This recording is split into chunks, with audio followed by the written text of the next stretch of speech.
할렐루야. 예. 여러분 다시 만나서 반갑고 그리고 또 고맙고 그렇습니다. 그러니까 오랫동안 설교를 하고 또 은퇴도 하고 그리고 또 8시 일부 예배에 설교를 했는데도 불구하고 이 단위에 서기 그 전까지가 이렇게 쿵쿵쿵쿵거리고 떨리고 그런 마음이 이제 안 없어질 때도 됐는데 그 떨리고 때로는 두렵고 그런 마음은 아마 죽을 때까지 있을 모양입니다. 목사님 어떠세요? 근데 감사한 것은 그러다가 우리 장로님 기도해 주셨는데 기도 듣고 받고 그리고 성가대 또 찬양팀 찬양 듣고 그러면서 마음에 평안이 찾아와요. 그러면서 잘할 수 있겠다 그런 생각이 됩니다. 잘할지 못할지는 모르지만 그래요. 이렇게 자주 뵙게 돼서 하나님께 감사를 먼저 드리고요. 어제 그 선교학교 세미나를 강의를 했습니다. 이어서 오늘 주일은 그 이사야가 본 선교 비전에 대해서 오늘 본문 말씀과 함께 은혜 나누기를 원합니다. 여러분들이 자주 듣는 질문이고 받는 질문이지만 아마 여러분들이 선교 그동안 제 앞서서 오신 선교사님들, 교수님들이 세미나하고 강의하시면서 여러 번 질문을 하셨을지도 모릅니다. 선교란 무엇인가? 어저께는 조금 딱딱한 것으로서 선교가 무엇인가를 설명했지만 오늘은 그 1부 예배도 그렇고 오늘 3부 예배도 좀 제가 좋아하는 쪽에 선교는 무엇인가 하는 제 생각을 담은 선교의 정의라고 얘기할까요? 그렇게 개념을 한번 소개해 보고 싶습니다. 선교란 무엇인가 그랬을 때 저기 여기 자막에도 나왔듯이 선교의 미션, 제가 영어로 쓰지 않고 일부러 한문으로 선교 그렇게 쓴 이유가 있습니다. 왜 그런지 아세요? 그 선교의 선자가, 한문의 선자가 베풀 선자입니다. 그리고 교자가 가르칠 교자입니다. 그래서 가르침을 베푸는 것, 그것이 선교다. 특히 저 같은 경우에는 아프리카에서 학교를 하고 있기 때문에 선교란 무엇인가 설명할 때 저 말을 가르침을 베푸는 것이다. 그 말이 전 참 마음에 드는 정의 중에서 하나입니다.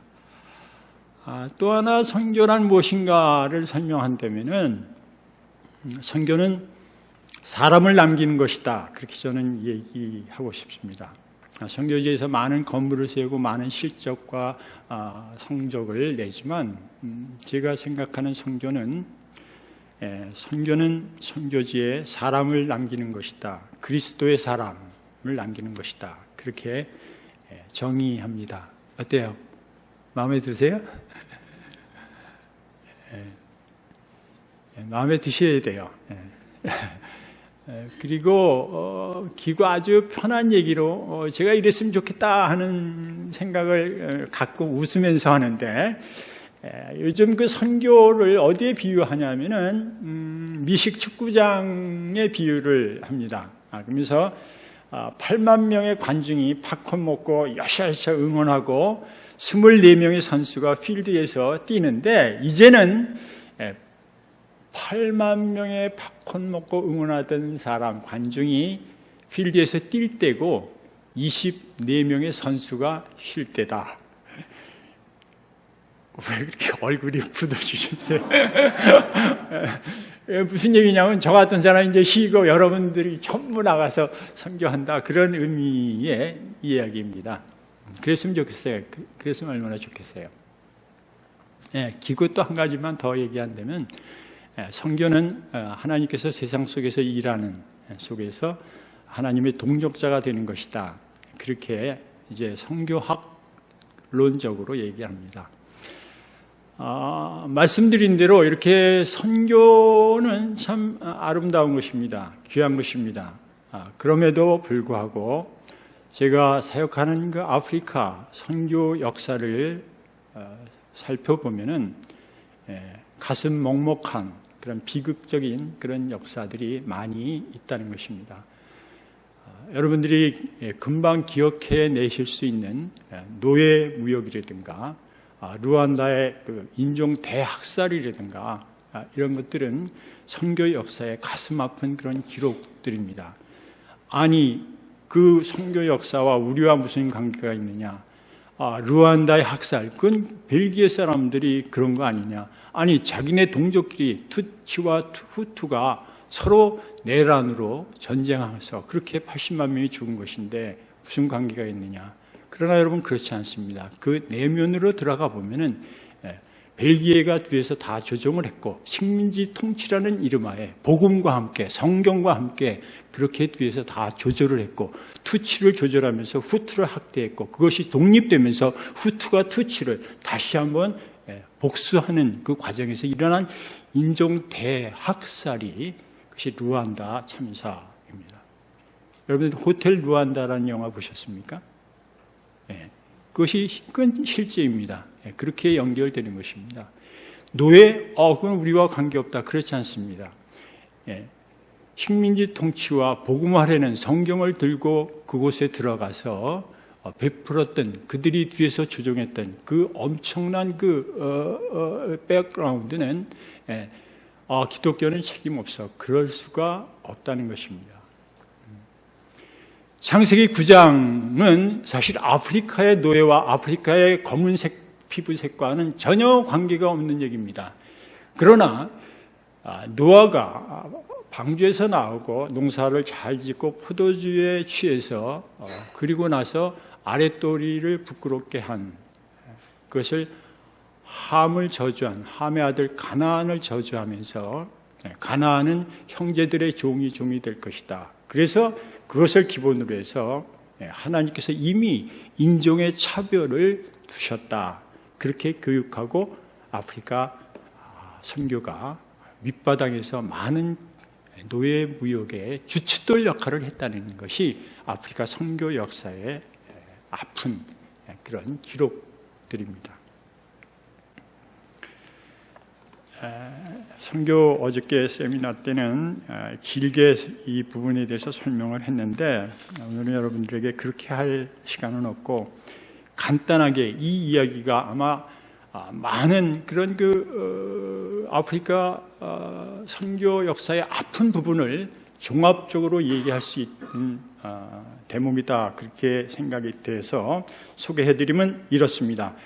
백인들이 이곳에 왔을 때 그들은 성소를 가지고 있었고 우리는 땅을 가졌다. 그런데 지금은 우리가 성소를 갖고 그들이 땅을 가졌다. 복음이라고 하는 그 성경을 들고 들어와서 다 뺏어갔었다는 겁니다. 그 이야기를 뒷받침하는 또 하는 얘기는 이런 얘기입니다. 아프리카는 10,000개가 넘는 부족들이 있었고 20,000개가 넘는 각자의 언어들을 갖고 있었습니다. 각자의 부족마다 컬처, 문화가 다 풀렸습니다. 그것을 식민지 통치라면서 통합을 한다는 차원에서 그 10,000개가 넘는 부족 종족들을 50개로 줄여서 통폐합이라고 그렇게 표현해도 되는지 모르겠습니다.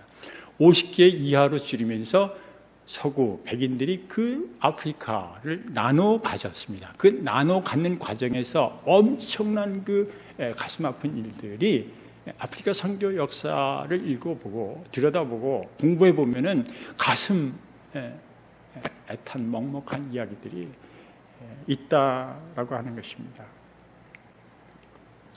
요약해서 말씀드리면 그렇습니다. 식민 지배는 아프리카를 나누어 가졌다기보다는 오히려 잔혹하게 통합하였다. 1만 가지의 독립개체들이 합쳐서 50개의 국가를 만들었으니 말이다. 처음 읽는 아프리카 역사라는 책에 자세히 나와 있는 그런 부분들입니다.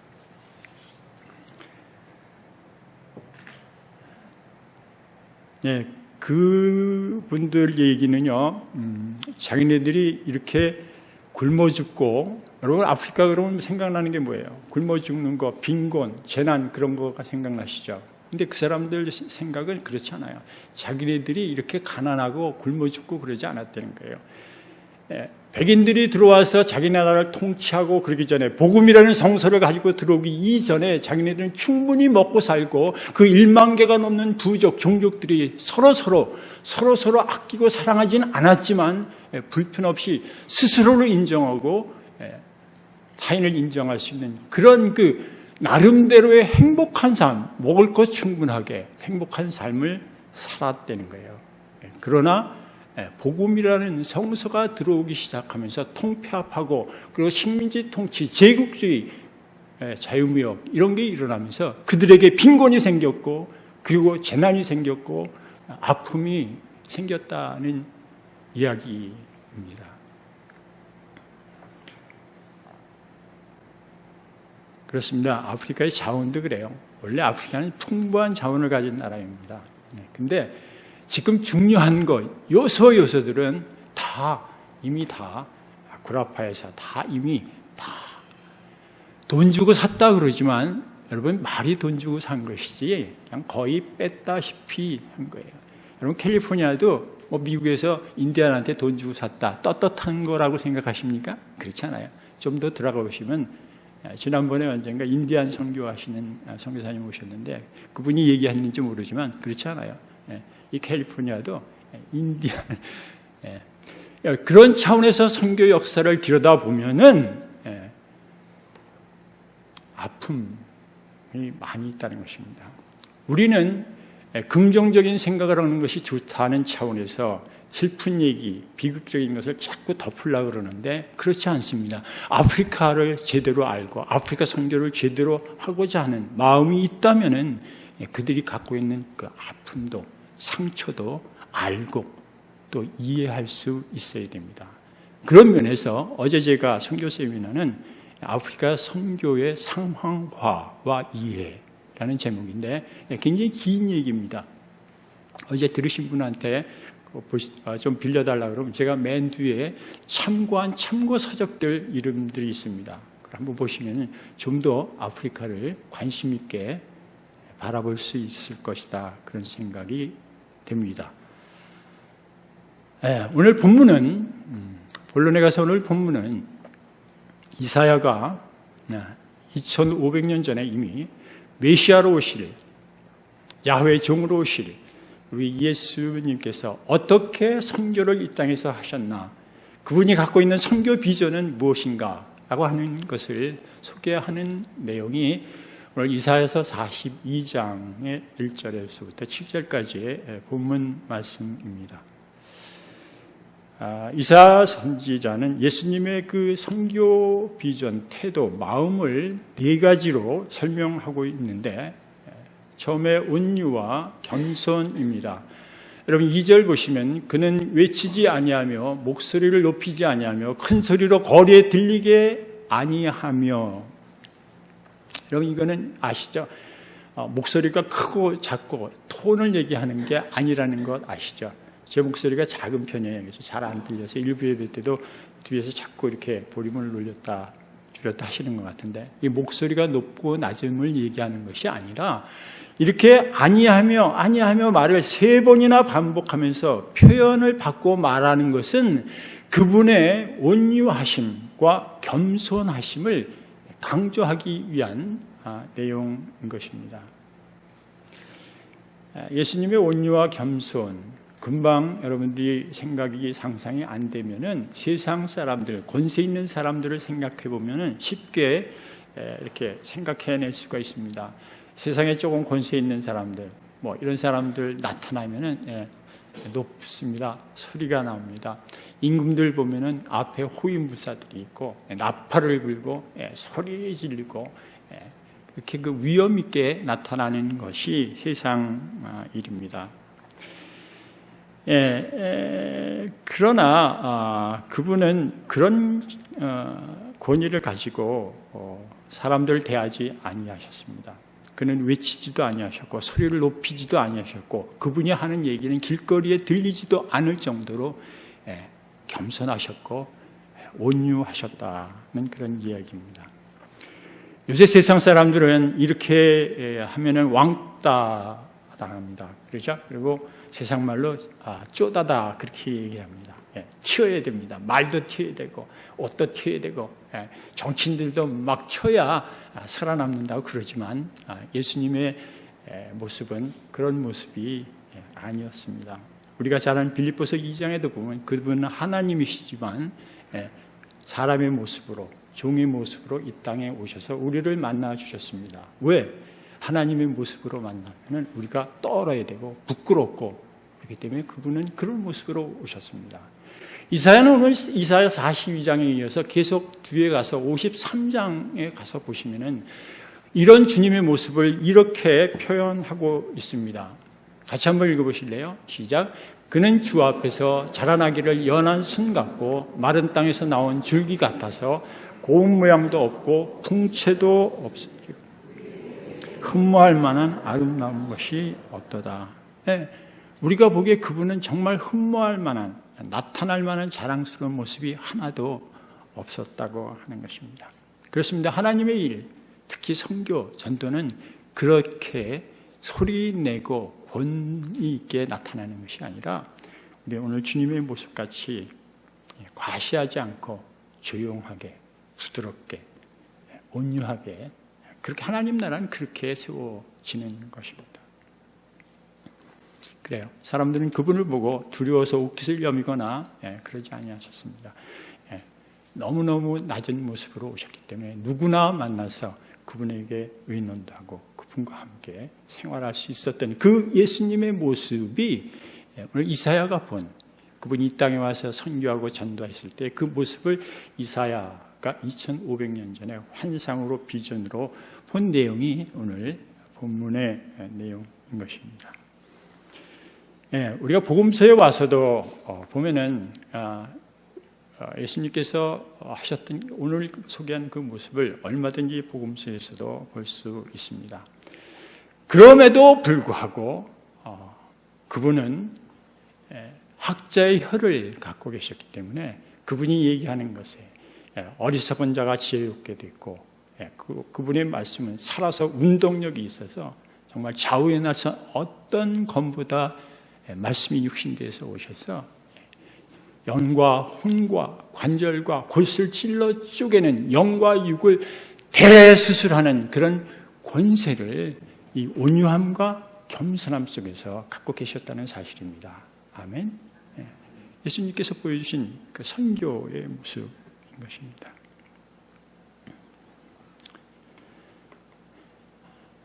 예수님 공생애 동안에 선교하시면서 큰 선교센터 그런 거 주신 적 없습니다. 책도 한 권 쓰신 적 없고 제자 사람만 제자만 남기셨습니다. 예수님의 선교 모습이었습니다. 이에 반해 요즘 선교는 제 생각이니까 여러분들 이해하고 들으실 필요가 있어요. 제 생각이 틀릴 수도 있어요. 오늘 요즘 선교는 너무 거창해졌습니다. 너무 보이는 것에 실적 이렇게 그런 거에 급급하고 상황이 이제 토착화 상황만 그런 말을 어저께 많이 했는데 그렇습니다. 상황이 그렇고 그러니까 어쩔 수 없다고 얘기해도 저는 인정을 합니다. 이해합니다.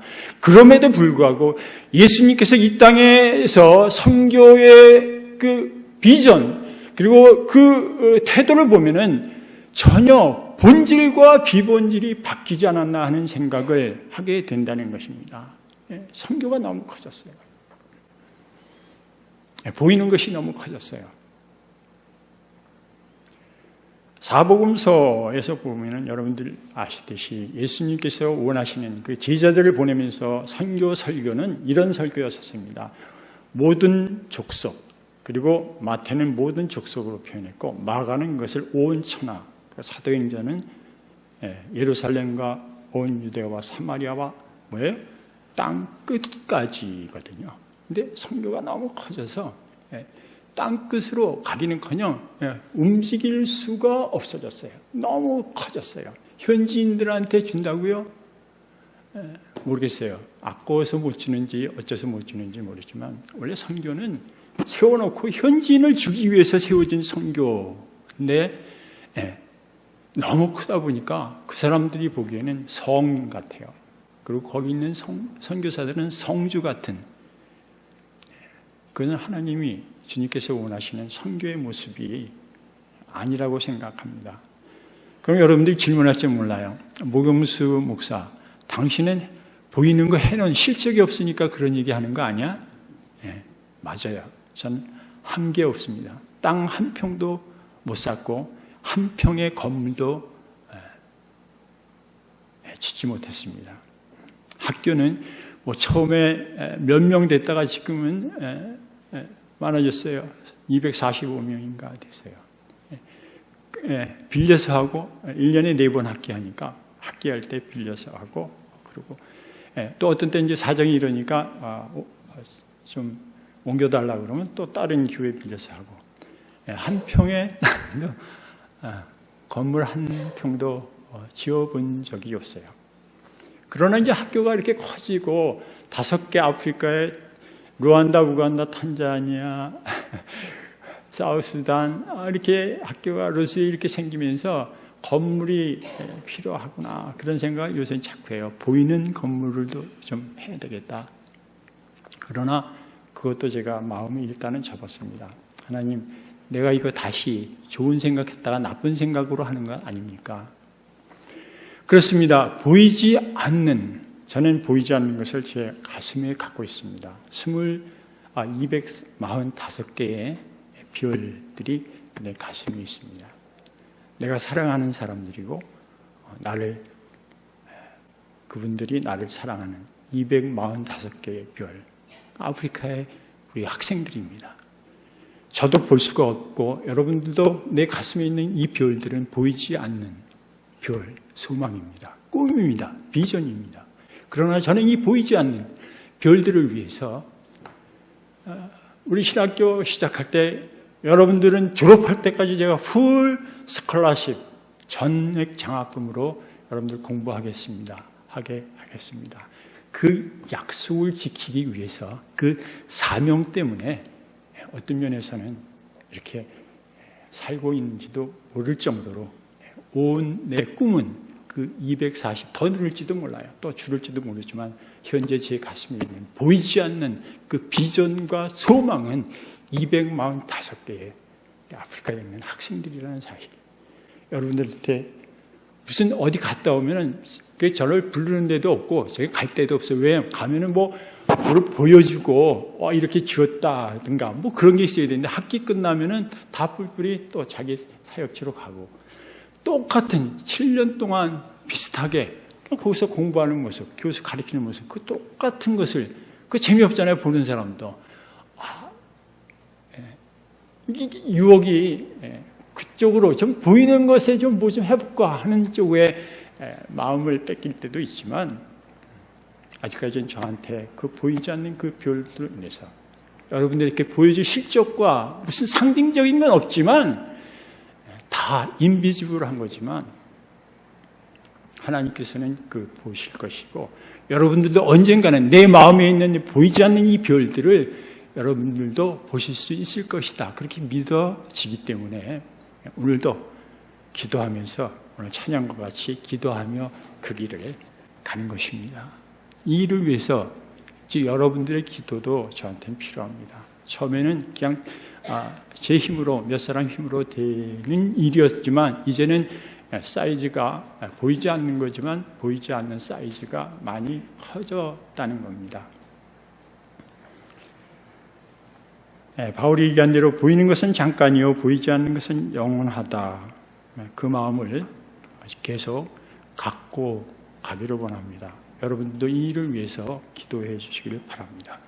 선교사가 선교하는 교회에 와서 설교하면서 세미나하면서 뭐가 필요합니다. 이렇게 해서 이 비전이 이렇습니다. 뭐 이렇게 좀 그런 것을 내놔야 되는데 말씀드린 대로 저에게는 보이지 않는 245개의 별 외에는 보이지 않는 그 별 몇 개는 보고할 것이 없다는 것입니다. 두 번째, 긍휼과 사랑입니다. 3절 보시면 상한 갈대를 꺾지 아니하며 꺼져가는 등불을 끄지 아니하고, 이 말씀은 제가 중학교 때부터 암송했던 말씀입니다. 왜냐하면 제가 중학교 때, 고등학교 때 학생회 회장을 해서 이렇게 대표 기도를 이제 부장 교사 선생님이 시키면은 은혜로우신 아버지 하나님 뭐 그런 얘기는 안 하고, 제가 맨 처음 서두가 상한 갈대도 꺾지 아니하시고 꺼져가는 등불도 끄지 아니하시는 하나님, 그때는 이게 무슨 뜻인지도 모르고 기도할 때마다 이 얘기를 했어요. 근데 지금은 잘 알죠. 여러분, 갈대는 약한 거예요. 바람에 부는 여자 마음이 바람에 날리는 갈대 같으면 약해서 왔다 갔다 한다는데, 요새는 그렇지 않대요. 남자가 갈대고 여자가 백향목이라는데 그건 뭐 관계가 없고, 하여튼 갈대는 약한 거의 상징으로 사용되어 있어요. 조금만 힘을 줘도 금방 꺾어지고 부러지고, 그리고 짐승이 조금 지나가도 금방 넘어지고 쓰러지는 것이 갈대인데, 하물며 상한 갈대는 오죽도 약하고 쓸모없겠습니까? 약하고 쓸모없는 것은 꺼져가는 등불도 마찬가지라는 것입니다. 여러분, 등불 다 아시죠? 지금 뭐 전기를 했지만 저 때만 해도 등불로 시골에서 이렇게 밥도 먹고 그래서 이 얘기하고 잘 때까지. 그러나 이 등불이 어느 정도 되면은 꺼져가는 등불이라는 말에 관심을 좀 가질 필요가 있어요. 그냥 등불이 아니라 꺼져가는 등불이에요. 이 꺼져가는 등불은, 여러분 등불 보시면 이렇게 마지막 꺼져갈 때쯤 되면은 심지가 이렇게 거기서 연기가 나면서 냄새도 나고 그러는 것이 꺼져가는 등불의 모습이에요. 쓸모가 없는 거예요. 그래서 사람들은 그냥 이제 끝이구나 그러고 그러면 끝이에요. 그게 꺼져가는 등불에, 이사야가 굉장히 문학적인 사람이었었던 것 같아요. 아주 표현을 잘했어요. 그래서 그렇게 상한 갈대와 같고 꺼져가는 등불과 같은 연약한 쓸모없는, 이것은 육신적인 것뿐만이 아니라 영적인 것도 마찬가지라는 것입니다. 꺼져가는 등불같이 정말 캄캄한 것으로 끝없이 없이 꺼져가는 그 등불 같은 영적, 육체적, 세상 사람들은 꺾어버리고 불어서 없애야 될 그런 나약한 쓸모없는 존재들을 우리 주님께서는 꺾지 아니하시고 끄지 아니하신다, 소망을 갖고 계시다라고 하는 것입니다. 그것이 예수님께서 갖고 계신 그 선교의 비전 두 번째 것입니다.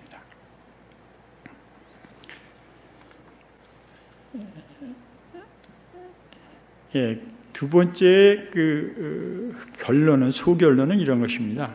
그래서 상한 갈대를 꺾지 아니하시고 백향목같이 성전의 기둥으로 쓰시겠다 하는 것이 예수님의 비전이고, 꺼져가는 그 등불에 성령의 기름을 채워주셔서 중천에 떠오르는 태양과 같이 찬란하게 세상을 비칠 수 있는 그런 사람으로 만들어주시겠다. 그것이 예수님의 선교 비전입니다. 세 번째로 진리와 공의입니다. 여러분, 이 진리로 공의, 이 말씀은 중요한 말씀입니다. 상한 갈대 꺾지 아니하시고 꺼져가는 등불도 끄지 않으시는 사랑과 긍휼의 마음을 갖고 계시지만, 그럼에도 반면에 우리 주님께서는 진리로 공의를 세우셨다는 것입니다. 불의가 있고 부정직하고 부패한, 아프리카같이 부패해가는 그런 곳에 정의가 실현되기를 원하셨다는 것입니다. 여러분, 십자가의 정점이 뭡니까? 하나님의 사랑과 공의입니다. 그분이 우리를 사랑하셔서 이 땅에 예수 그리스도를 보내주신 그 사랑과 함께 죄는 심판받고 그래야 되기 때문에 그분을 죽여야 하는, 십자가에 죽여야 하는 공의로움이 십자가의 사랑과 공의 아니겠습니까? 우리 주님께서 베푸신 그 선교의 그 사명은, 비전은 진리로 공의를, 난 이 말씀을 너무너무 사랑합니다. 그래서 우리 학교 그 디렉션, 모토를 요한복음 8장 32절에 진리를 알지니 진리가 너희를 어떻게 해요? 자유케 하리라.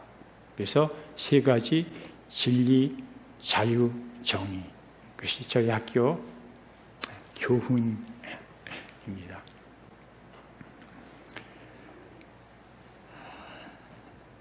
어떤 분이 그렇게 얘기를 해요. 아프리카에 그 많은 원조를 하는데 원조가 부패를 원조했다, 그렇게 얘기합니다. 왜냐하면 불의가, 정의가 세워지지 않은 곳에 원조가 계속 가는 것은, 그것은 부패를 원조하는 것. 그래서 담비사 모요라고 하는 아프리카 경제학자가 쓴 책 죽은 원조에 보면은 아프리카에는 더 이상 원조해 줄 시기는 지났다. 60년 동안 원조해 줬는데, 구제해 줬는데도 불구하고 그 빈곤과 허기짐과 배고픔에서는 벗어나지 못했다. 그 이유가 무엇이냐? 잘못된 원조였었다는 거예요. 그 원조가 부패를 원조했다. 그렇게 결론을 내리고 있습니다. 왜? 복음이, 본질이, 정의가 실현되지 않은 곳에 쏟아놓는 그 원조는 결국은 부패가 된다는 그런 얘기입니다. 네 번째로, 마지막으로 포기하지 않는 기다림입니다. 4절에 보시면 그는 쇠하지 아니하며 낙담하지 아니하고 세상의 공의를 세우기를 이르리니 섬들이 그를 그 교훈을 앙망하리라. 쇠하지 아니하며 낙담하지 아니하고 포기하지 않고 기다린다는 것입니다. 그럼 이 기다린다는 것은 참 중요한 것입니다. 그렇죠? 저는 이 기다림을 그렇게 비전을 막 거창하게 설명하는 것보다 저는 비전을 기다림이다, 그렇게 가끔 얘기하고 싶어 합니다. 그래서 기다림은 왔고 오고 있으며, 그리고 기다림은 앞으로도 올 것이다. 비전인 것입니다. 기다림이 중요한 것입니다. 특히 저 같은 경우에 아프리카에서 일을 하려면은 기다리는 거, 인내 그런 거 없이는 정말 못해요. 이거 정말 신경질 나서 못하겠다. 그 사람들은 시간관념이 없어요. 그 사람들이 기다리는 건 기다리는 게 아니에요. 널려있는 게 시간이라고 생각하기 때문에 8시에 약속하면 8시 늦어도 뭐 반에 온다, 그런 거 없어요. 그 사람들이 오는 시간이 그 사람들의 약속 시간이에요. 그리고 전혀 8시에 만나려고 11시 넘어서 와도 전혀 미안한 생각이 없어요. 그냥 그 사람들의 이 사고방식, 문화가 그렇게 돼 있어요. 어제 세미나 때도 말씀을 드렸지만 길게 말씀 못 드리고, 하여튼 그래서 시간 약속, 학교가 8시에 수업을 해야 되는데 시간 약속 하나 지키기 위해서 8시에는 꼭 와야 된다 그거 훈련하는 데만 3년도 더 걸렸어요. 근데 아직까지도 늦게 와요. 뭐 문도 살 열고 오는 게 아니라 그렇게 늦었는데도 확 열고 들어와서, 그러나 기다리는 겁니다. 인내하며 기다리는 겁니다. 기다림은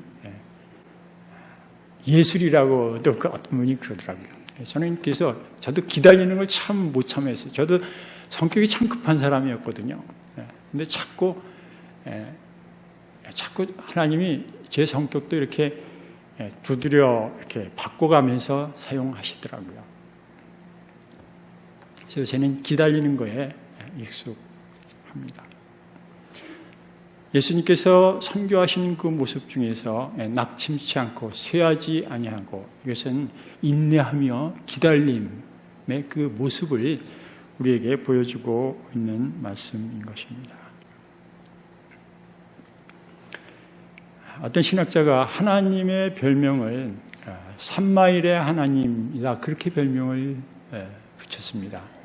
왜 그러냐면 이스라엘 백성이 출애굽하고 나서 가나안까지 들어갈 때 40년이 걸렸잖아요. 근데 사실은 신명기에 보면 10하루 길이거든요.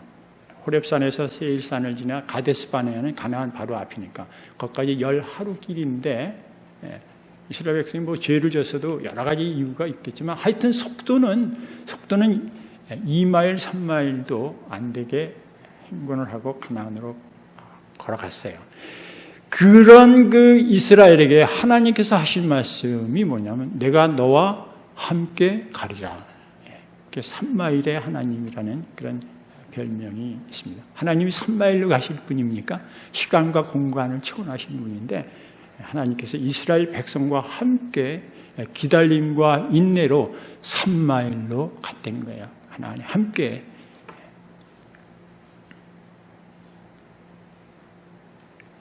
여러분, 우리는 다 구원받는 순간부터 부름받은 소명자고 보냄받은 사명자인 것입니다. 사명자는 절대 낙담하지 않습니다. 왜? 사명은 생명보다 더 귀한 것이기 때문에 결코 낙담할 수 없다는 것입니다. 이제 말씀을 마쳐야 되는데 오늘 이사야가 소개한 예수님의 선교 비전, 그래요. 온유하고 겸손하고 긍휼과 사랑, 그리고 진리로 공의를, 그리고 인내하며 기다림, 그걸로 이 오늘 말씀을, 오늘 설교를 마무리하기에는 제 마음이 너무 큰 부담이 있었다는 것입니다. 과연 내가 그곳에서 와서 온유하고 겸손할 수 있을까? 그런 자격이 있는가? 내가 거기서 불쌍히 여기고 그 사람들 사랑, 그럴 자격이 있는 것인가? 그럴 수 있는 것인가? 내가 인내하며 기다릴 수 있는 것인가? 내가 진리로 공의를 과연 할 수 있는가? 아니, 할 수 있다 없다를 따지기 전에 네가 그럴 자격이 있느냐? 그 질문을 무한히 많이 하게 되었다는 것입니다. 여러분, 예수님께서 가르쳐주신 이 선교 명령, 전도 명령대로 따라 하셔야 됩니다. 그럼에도 불구하고 오늘 설교를 마무리를, 적용을, 저한테 대한 적용이지만 제 마음이 여러분들 마음이 되었으면 하는 마음으로 제가 마지막 말씀에 적용을 말씀드리면 그렇습니다. 아니다. 그런 마음, 그건 예수님이 가지셨던 마음이고 우리가 앞으로 지향하고 꼭 지켜야 될 말씀이지만 그럼에도 불구하고 먼저 저한테 찾아온 것은 저들 앞에 설 때 먼저 용서를 비는 마음으로 앞에 서야 된다는 생각을 했습니다. 긍휼, 사랑, 정의, 공의, 겸손, 온유, 이런 단어들이 저에게는 너무 사치스러운 단어로 다가왔다는 것입니다. 여러분은 어떻습니까? 여러분, 제가 마무리하기 전에 나도 그래야지 그렇게 결단이 되셨습니까? 그럼 할렐루야입니다. 그러나 제 마음을 나누고 싶은 선교사로서 제 마음을 나누고 싶은 제 심정, 지금의 심정은 이런 것입니다. 그들 앞에 정말 사죄는 용서라는 말이 너무 거창하다면은 최소한 미안한 마음으로 서야 되겠다. 제가 아프리카 선교 역사를 보기 전에는 그런 생각 안 했습니다. 저도 가끔가다 가면은 다 장학금 주고 공부시키죠. 여러분 갑을 그런 거 싫어해서 갑질 싫어하시죠? 되게 싫어하시죠? 저도 은연중에 그 선교지에서 갑이 아니었었나 그런 정말 깊은 통찰이 있었습니다.